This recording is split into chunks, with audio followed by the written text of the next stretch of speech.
Oke, pertama-tama saya ucapkan Assalamualaikum warahmatullahi wabarakatuh. Perkenalkan, nama saya Ketut Gede Duta Prabawa dari kelas TRPL 1B. Di sini saya akan menjelaskan tentang kasus perundungan di Binus School Serpong, di mana polisi menetapkan 4 tersangka. Itu mengenai tentang kasus hak dan kewajiban dalam bidang pendidikan. Langsung saja, ada poin pertama, penjelasan singkat dari saya. Keempat orang statusnya dinaikkan menjadi tersangka, yaitu berinisial E berusia 18 tahun, inisial R berusia 18 tahun, dan inisial J berusia 18 tahun. Dan itu semua adalah laki-laki. Pelajar inisial G berusia 19 tahun, ujar Kasat Reskrim Polres Tangerang Selatan, AKP Alvino Cahyadi. Kemudian 7 saksi lainnya ditetapkan sebagai anak berkonflik dengan hukum alias ABH.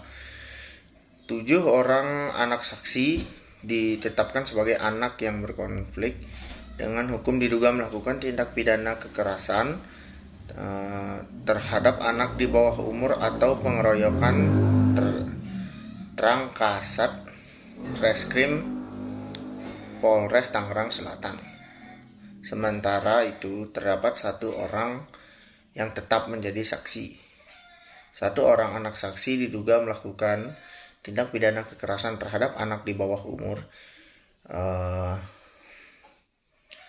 dan atau tindak pidana melanggar hukum kesusilaan terhadap anak korban dan pengeroyokan.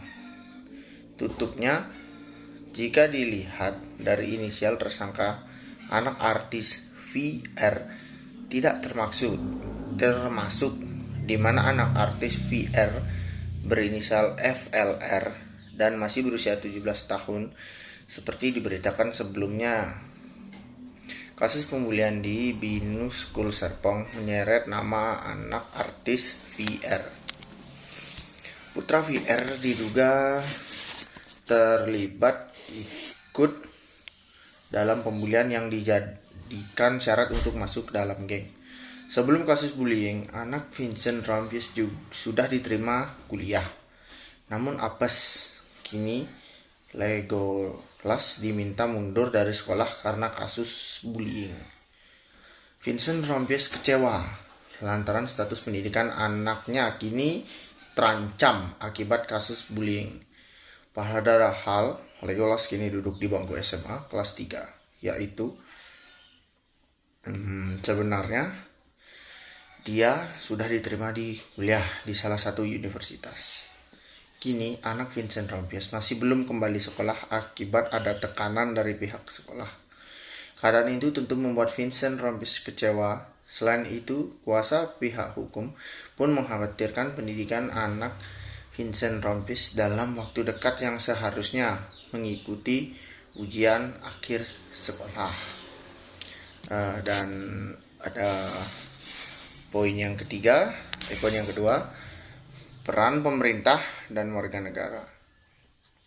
Peran pemerintah dan warga negara untuk mencegah terjadinya kasus serupa adalah dari yang pertama, Pemkot Tangerang Selatan telah membentuk Satuan Tugas Pencegahan dan Penanganan Kekerasan pada Satuan Pendidikan. Yang kedua, ada SMA Bina Nusantara Serpong telah membentuk Tim Pencegahan dan Penanganan Kekerasan. Kemudian dari pihak polisi akan menetapkan Undang-Undang Perlindungan Anak dan dikenakan sanksi yang merujuk pada Undang-Undang tentang Sistem Peradilan Pidana Anak. Ditjen HAM mendorong pendekatan restoratif justice demi kepentingan terbaik untuk anak.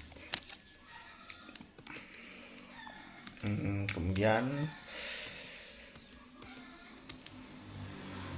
ada poin yang keempat, ada beberapa penyebab pelanggaran hak di bidang pendidikan, antara lain keterbatasan akses ekonomi, kurangnya infrastruktur pendidikan, diskriminasi sosial budaya, konflik keamanan, kebijakan pendidikan yang tidak merata, kurangnya kesadaran tentang pentingnya pendidikan. Hak mendapatkan pendidikan merupakan bagian dari hak asasi manusia yang tercantum dalam Undang-Undang Dasar Negara Republik Indonesia 1945 Pasal 31 Ayat 1. Menyatakan bahwa setiap warga negara berhak untuk mendapatkan pendidikan yang bermutu.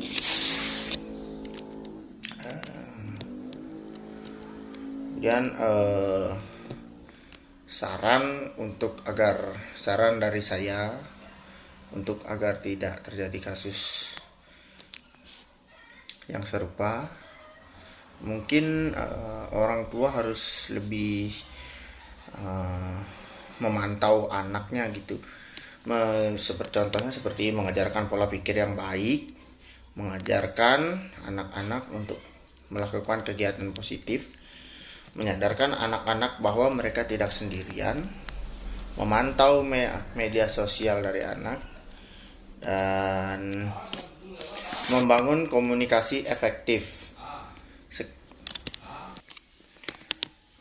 Oke, maaf sebelumnya. Mungkin sekian saja dari saya. Jika ada salah kata atau yang kurang mengenakan, mohon dimaklumi. Cukup dari saya. Selamat sore.